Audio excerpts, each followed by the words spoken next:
Sigurado na ako na ikaw lang ang gustong makasama habang buhay. Huwag matakot, ito'y tunay.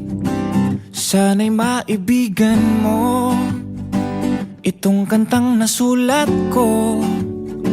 Dala mong saya ay tunay. Salamat sa hatid mong kulay.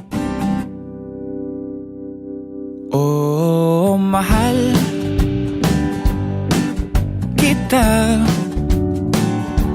Handa kong isigaw sa mundo na mahal kita langga. Oh, ikaw lang talaga. Handa kong patunayan sa iyo na ikaw lang talaga. Kaya huwag nang magtaka. Nakita mo ba ang iyong ganda? Mga mata mo na mapungay, ngiting nakakahimatay.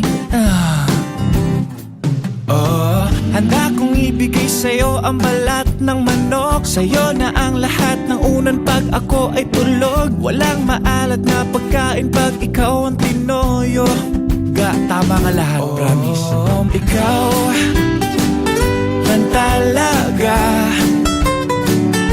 Handa kong patunayan sa iyo na ikaw lang talaga. 9, 8, 7, 6, 5, 4, 3. Wait lang ka po, wait lang. Pwede to water, galing pa ako nagkikinto eh.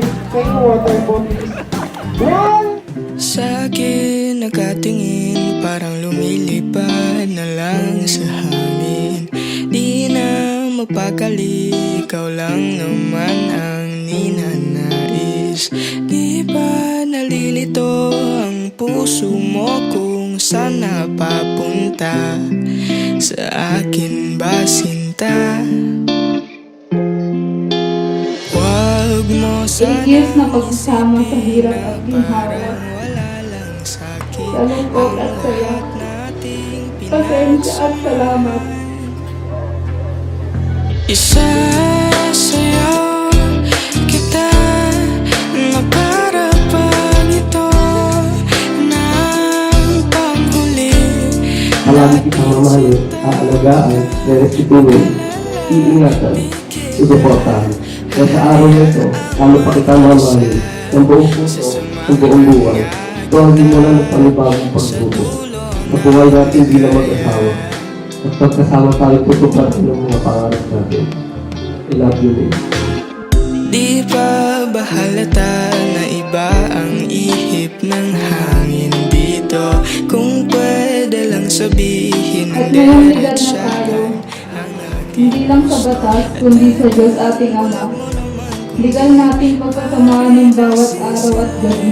Ang buhay mag-asawa at magiging ama at ina sa ating anak at magiging anak pa. Opisyal na tayong pinagtipan ng ating Panginoon. Marvin Dasilio, aking mister. I love you always and forever. pinagsamahan. Isasayaw kita na para bang walang nakatingin sa atin sinta. Huwag kang mag-alala, di kita hahayaang mag-isa. Sasamahan nga kita. Problema, hindi mo mawala. Kailangan kayo rin ang mag-aayos sa problema niyo. Kasi yun yung pagsasama niyo. Nandito na po silang dalawa. Nakatabi na po sila sa isa't isa. Ang lagi lang naman natin yung tuloy-tuloy natin gawin kung ano yung gawa natin. Lahat ng pagtulong na mga alam natin na hindi magpagay na itong plan to work para sa I will make a helper suitable for him, and the union of husband and wife is intended for God, for their mutual joy.